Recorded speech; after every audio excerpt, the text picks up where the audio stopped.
tardes, amigos. Un día de hoy con bastante calor en pleno verano acá en la ciudad de Lima. Bien, ¿no? Bastante consternados, ¿no? Por todos los casos que se han estado dando. Hace una semana dijimos que aprovecharon la visita del Papa para liberar a estos delincuentes que forman parte el caso Interoceánica, a los señores Miro Quesada, al otro señor Camet, que también están implicados en el caso del Club de los 30.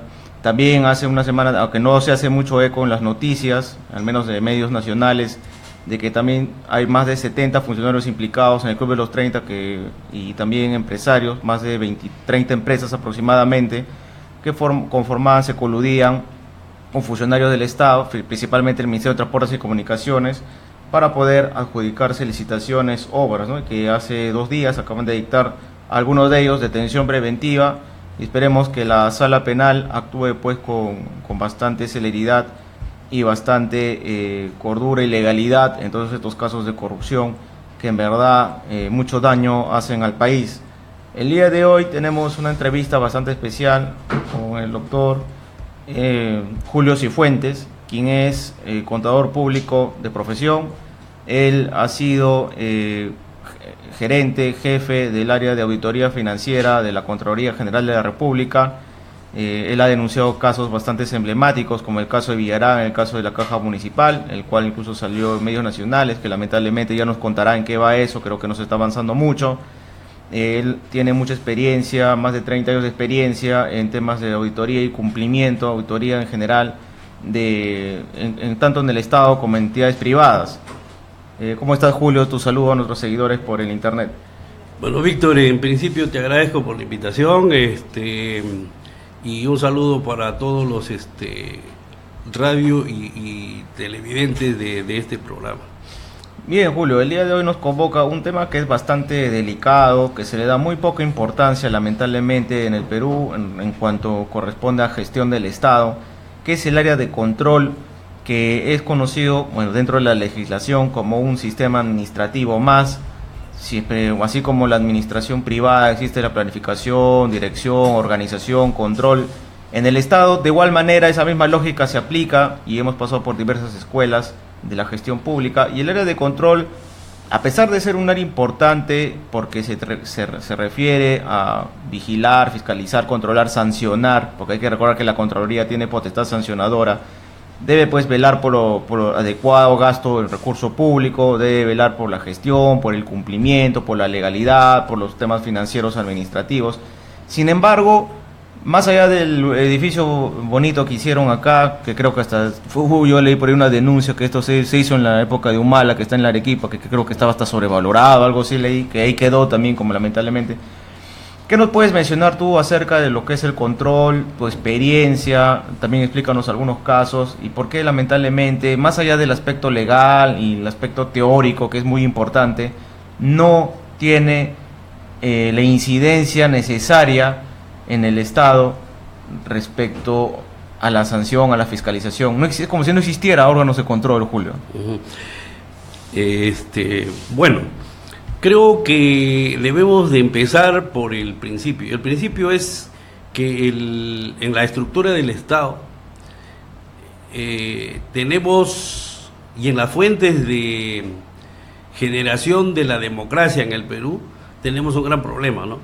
Y es que el poder económico de siempre, ahora en los últimos tiempos, y creo que desde siempre, que ha tenido el flujo financiero de la corrupción y en los últimos 50 o 30 años de repente del narcotráfico, son los que ponen al legislativo que legisla para sus propios intereses, pone al propio ejecutivo que ejecuta el presupuesto del Perú para el propio beneficio de unos pocos, o sea, de los empresarios y del poder económico, y pone al control que no controla absolutamente nada, y pone también al poder judicial, que sabemos que es uno de los más corruptos, con algunas excepciones como en los últimos casos que estamos viendo a un emblemático Concepción Carguancho que por su labor está tratando de ser removido, pero pareciera que se va a sentar, ojalá que eso suceda.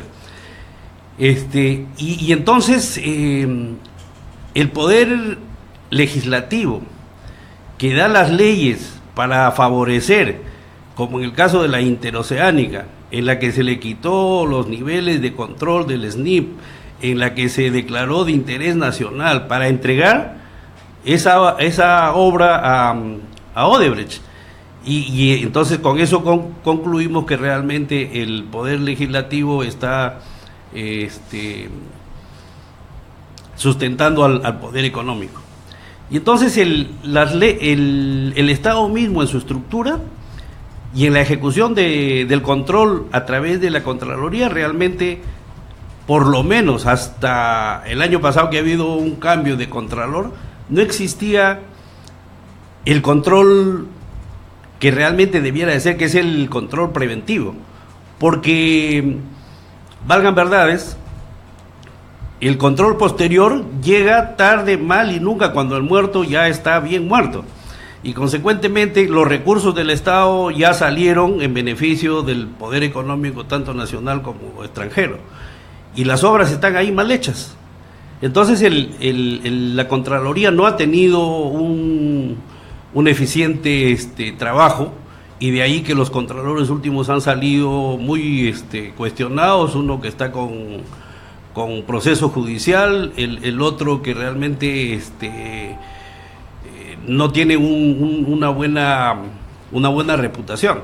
Esperemos que el contralor actual esté haciendo el trabajo que debiera, que es el tema preventivo, y que el uso de los recursos sean enfocados el control a los casos más importantes. Tendría que hacer un trabajo del 80-20, ¿no?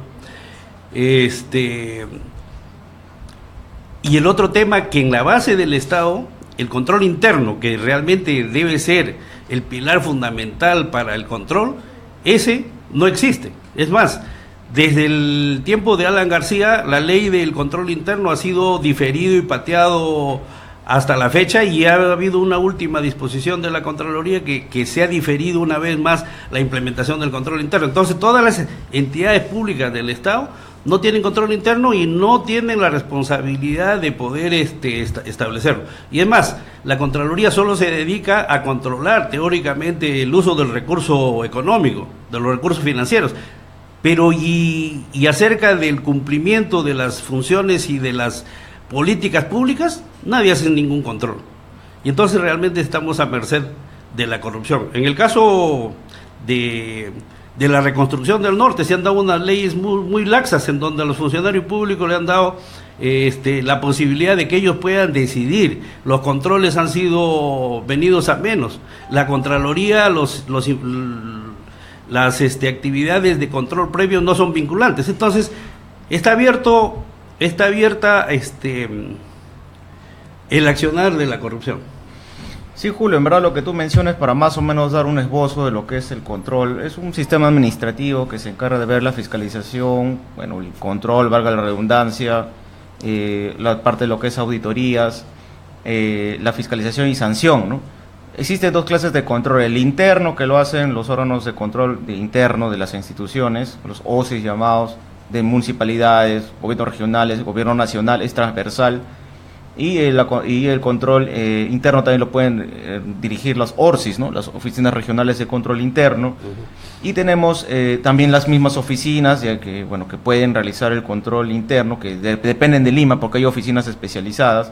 Y tenemos el control externo, que los hacen los llamados SOAS, las sociedades de auditorías, ¿no? Que hacen generalmente control posterior. Esos son los dos tipos de control, interno y externo. Y a la vez, el control también se divide en el control preventivo, que es lo que tú mencionabas, que es prácticamente muerto en el país, a pesar de tener un montón de normativas. Y, ya veremos el aspecto de comparación con el aspecto privado, ¿no? Y tenemos también el control concurrente, que también es casi nulo en el país. Y lo que sí tenemos bastante es el control posterior, las famosas auditorías, que es lo que justo tú mencionabas, que cuando ya la cosa está echada, está muerta, recién se quiere tomar las sanciones, y cuando esto deriva con los informes respectivos de hallazgos y se derivan responsabilidad administrativa, así lo penal que pueda haber, deriva al Poder Judicial, lamentablemente no queda en nada, ¿no? Porque yo hasta ahora no he visto, de los casos que yo veo como abogado también, que veo temas de contratación pública, nunca he visto que haya habido sanción. El nivel administrativo he visto, hasta en civil he visto, pero unos montos de indemnizaciones irrisorios. pero en penal yo no veo casos de corrupción, por ejemplo, colusión, de malversación, que haya sido sanción. Ahora, Julio, ¿por qué crees tú que en el Estado, más allá de los intereses que tú mencionaste, que son económicos, que es prácticamente lo que mueve todo este descuido normativo, este descuido de gestión, porque más pareciera que fuera un problema de gestión, ¿por qué crees tú que en el país, sí, una entidad privada tiene las famosas auditorías, ahí sí existe el control previo, ahí sí existe el control concurrente, el control posterior es casi, bueno, se hace por cumplir los temas de los balances, pero ¿y por qué en el Estado no? ¿Qué es carente de personas? ¿Qué es la carencia de temas normativos? ¿Por qué es algo tan teórico que tú has trabajado en la Contraloría, que conoces y que tú has desempeñado un caso emblemático que fue el caso de Villarán, que por eso te sacaron de una manera injusta, en la cual no corresponde, y que también denunciaste a los anteriores contralores, ¿no? Y que lamentablemente el aspecto político es deprimente en nuestro país y da vergüenza a veces mencionarlo, ¿no? Mira, lo que yo percibo a través, bueno, como persona, como ciudadano y también como haber pasado por la actividad privada y ahora último por la actividad pública en el aspecto de control, todo es una sucesión de temas, ¿no? Tú sabes que la actividad y los procesos políticos y los partidos políticos lo que hacen primero es que todos sus ayayeros y todos los que participan de la política, cuando asumen el control de las entidades públicas, lo que hacen es primero llenar a toda esa gente que ni siquiera preparada está, y la llenan solo con el afán de robar. Y como las entidades públicas no tienen control interno, que es diferente al jefe de OSI. El jefe de OSI es un auditor interno que revisa lo que pasa dentro de la entidad. El control interno son los procesos y los procedimientos que debe de seguir una entidad y que debe de tener controles en todos los temas fundamentales de obras, de contrataciones, del cumplimiento de sus funciones. Eso no funciona. Y encima tienes a una casta de corruptos políticos y sus ayayeros que toman el control de las entidades del Estado y festinan con los recursos del Estado.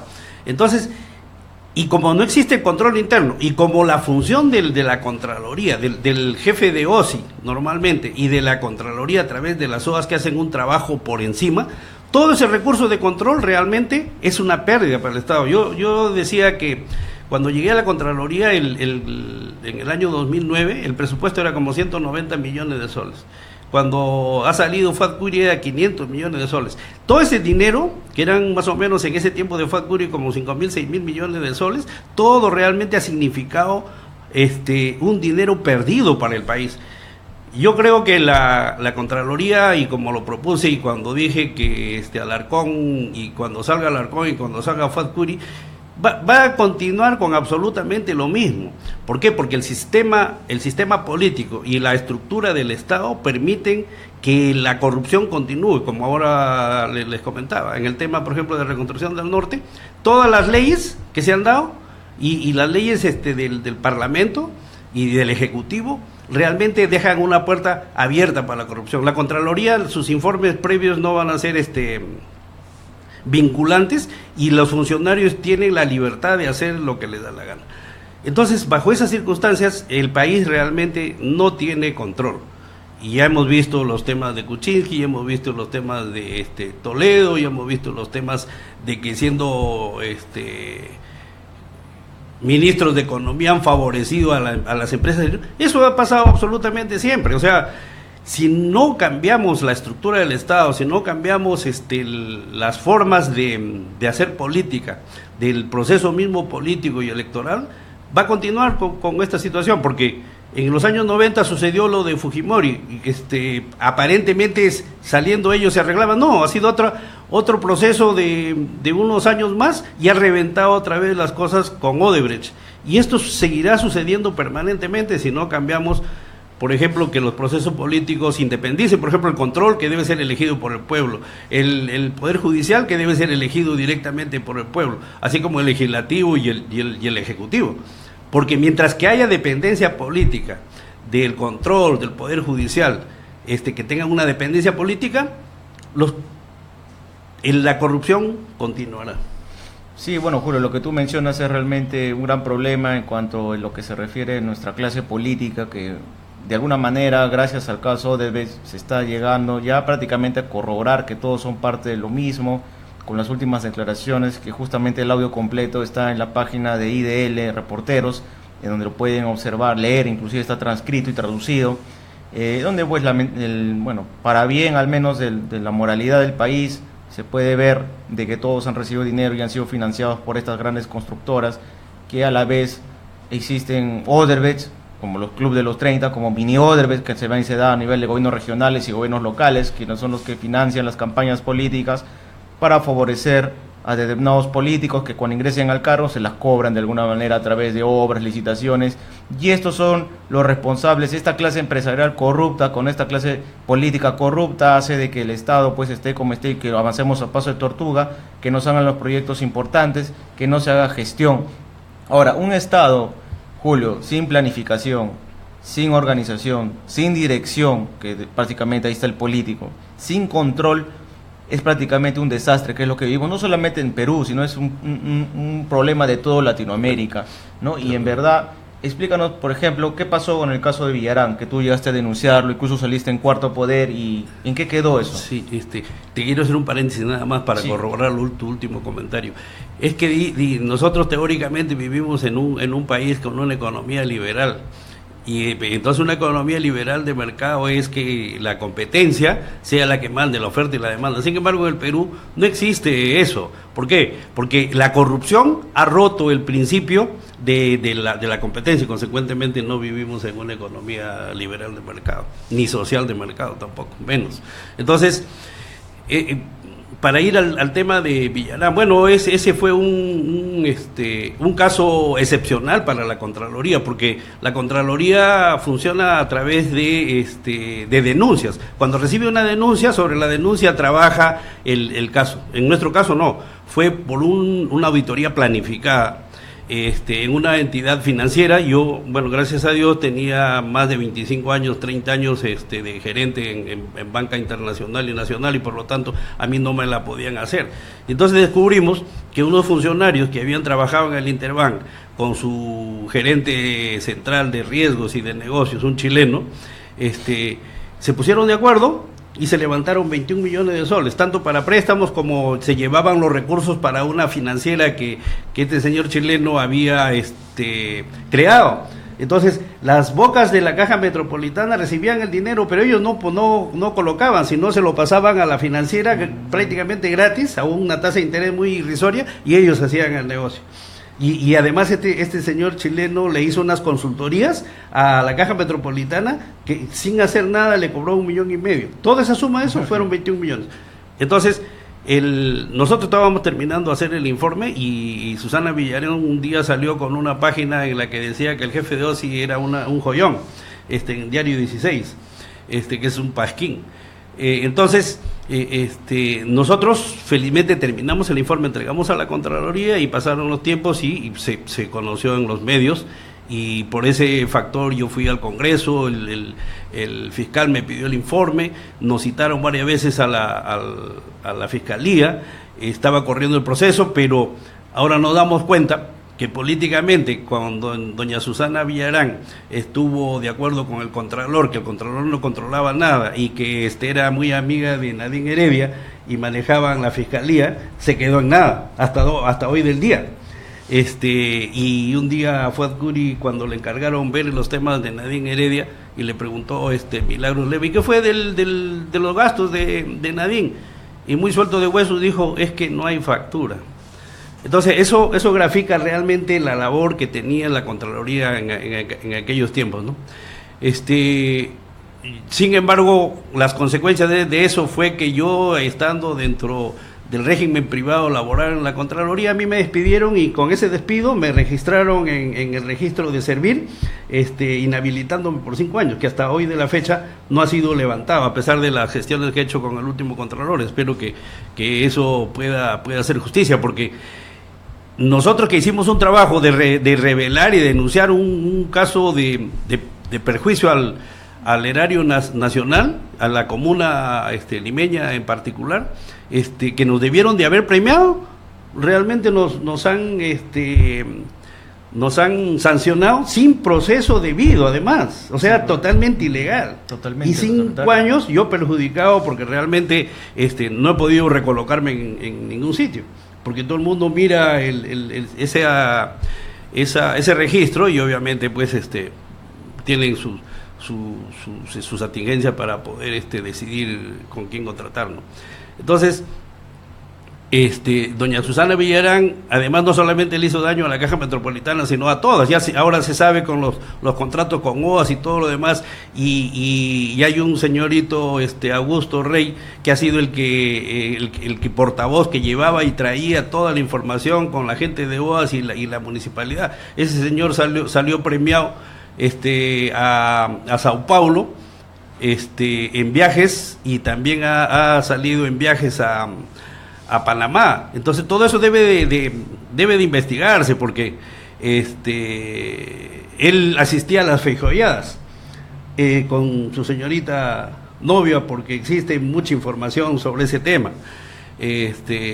Y obviamente José Miguel Castro, que era su gerente municipal, con el gerente de la Caja Municipal Vivanco, eran los alfiles pues de Susana. Y además Castro es hijo de un prominente dirigente médico, el médico Castro Gómez, es hijo de él. Entonces ellos han estado ligados políticamente, ¿no? Y han estado ligados políticamente también con los brasileños, y entonces han recibido los fondos, y ahí están las declaraciones. Entonces llegamos a la misma conclusión, que el poder económico se ha sentado políticamente en el país para destrozar al país los recursos, y la desigualdad continúa. La brecha de desigualdad sigue abriéndose porque unos pocos manejan el 90 o el 80% de los recursos del país. Lo que hay que hacer es poner la pirámide al revés, o sea, hay que trabajar por el 80% de la población, los recursos hay que destinarlos al 80% de la población, el presupuesto debe trabajarse en función a eso, porque realmente si no hay esto, los conflictos sociales a futuro se van a agudizar, y tendremos una versión diferente del Sendero Luminoso a futuro, porque si no cambia la base, si no cambia el Estado, si no cambian los procesos electorales, si no cambiamos, debemos de cambiar también la Constitución, porque realmente no veo un horizonte para el país en la que haya justicia social, ¿no? Sí, verá, Julio, lo que tú mencionas, en verdad yo te doy toda la razón respecto a cómo se ha venido manejando. Sobre todo me sorprende lo que me menciono. Yo he visto varias veces el informe de Cuarto Poder, y saliste en otros medios hablando justamente de la denuncia que le hiciste a Susana Villarán y a sus funcionarios, que inclusive lo denunciaste a Farouk Kuri, creo, si no me equivoco. Y Fuad Kuri también trabajó con ese chileno. Trabajó con ese chileno, y Fuad Kuri, yo lo llamé. Alarcón también estaba ahí también, ¿no? Y el Alarcón era gerente de operaciones. Imagínate. Y después lo premian él como Contralor General, hasta que realmente lo sacaron. Y además, fíjate tú, cuando yo entro a la Contraloría en el año 2009, que me llama Fuad Kuri para trabajar con él, porque habíamos trabajado en una firma a nivel mundial en los años 80, cuando éramos recién estábamos terminando la universidad. Y entonces entro y me doy cuenta que en la Contraloría pues había un grupo que hasta hoy día, varios de ellos todavía siguen trabajando con Shaq, que manejaban toda ¿cómo se llama? Proteger a la corrupción, porque allí hay un lobby pero brutal. Cuando los temas se barajan para poder determinar responsabilidades, allí vienen todos los señores encumbrados políticamente, y los informes o no salen o se cambian, o se cambiaban. Hoy día no lo sé, porque yo ya no estoy, espero que eso haya cambiado. Entonces ellos se enteraron, y yo me di cuenta y le dije a Fuad Kuri, oye, tienes que arreglar todo esto, ¿no? Que me decía, es que tú no sabes que todos los temas que yo tengo que manejar. Y éramos como 5 de Arthur Andrés que trabajamos con él, todos terminamos fuera, y a mí me mandó la Caja Metropolitana y me dijo, suelto de hueso, Julio, anda, dedícate a tus hijas, anda a trabajar de vez en cuando, me dijo. y es que obviamente no querían que nosotros y le dejé una carta de 15 páginas en donde le señalaba todos los problemas que yo había detectado de protección a la corrupción. En verdad Muy interesante lo que menciona Julio respecto a cómo se ha venido operando este sistema de corrupción. Yo digo que el problema no es el problema en sí, la corrupción, en sí, no, que el sistema es la corrupción. El sistema ha hecho que es la corrupción que hace de que lamentablemente no podamos avanzar en nada, porque no puede haber inversión pública, no se puede atraer inversión privada. Yo siempre hablo de un trinomio, bajo mi razonamiento y algo de experiencia que tengo, entre el derecho administrativo, la gestión pública y la política, que digamos tienen que combinar. El aspecto legal, yo creo que tenemos muchos grandes juristas, el aspecto del normativo puede ser perfectible. De repente hay mucha rigidez en el principio de legalidad, a veces yo creo que más tiene que ver con la eficiencia, a veces la norma, a veces son muy rígidas, sobre todo en temas de control. He visto muchos informes muy rígidos también, a veces muy pasados de pelo, ¿no? Y ahora, por el lado de la gestión pública, ya lo hemos mencionado, cero obseso de control, cero capacidad de gestión, que esto a la vez va aliado con el aspecto político, donde justo entra el tema de los lobbies, la corrupción, donde yo también he visto de alguna manera algo de control. También sí he visto muchas veces que los informes o terminan responsabilizando a los funcionarios medios o de menor jerarquía y no los responsables, no los alcaldes, no los gobernadores regionales, no los ministros, nunca el presidente de la República, ¿no? Y siempre aducen que no firmó, que el ROF, que el MOF, y así se la pasan y siempre paran limpiándose. Y lamentablemente, si es que no se eligen autoridades que tengan estos conocimientos y se siguen eligiendo los mismos y seguimos en lo mismo, porque lamentablemente quienes tienen la mayor subvención de fondos son pues esta clase política realmente corrupta, y ahí están pues los grandes intereses, pues las empresas que están atrás. ¿Qué más nos puede mencionar para finalizar? Bueno, lo que decías tú, que el tema de la legalidad, que para mí es el tema de la ilegalidad, es que quien hace las leyes son justamente los corruptos, o los representantes de los corruptos, y ahí es el quid del asunto, ¿no? Tú mencionabas que que no se puede llegar a las autoridades para poder sancionarlas. Es que las mismas leyes que se han dado en el Estado es que dice que aquellos que son elegidos por el pueblo son casi inimputables. O sea, que tienen una coraza que no puede llegar. Y entonces ese es el gran problema. Ellos mismos dan sus leyes para que no puedan hacer nada la ley contra ellos. Y entonces, y hoy día tenemos lo mismo. Se están viendo los temas en el Congreso en la que se ve que se protege a PPK, y donde se protege a ¿cómo se llaman los casos de Keiko Fujimori? Y entonces la ley realmente debe ser para todos, para sancionar absolutamente a todos. Y desde el principio, yo creo que mientras que no haya independencia de poderes, donde los poderes fundamentales sean elegidos directamente por el pueblo, y dependan del poder político, el control, el poder judicial, el poder legislativo y todo, vamos a seguir en lo mismo. Entonces, el poder del pueblo realmente debiera de descansar en forma independiente. Hay segregación de funciones a nivel del Estado, y en donde puede haber contrapartes que puedan hacer el trabajo honesto, ¿no?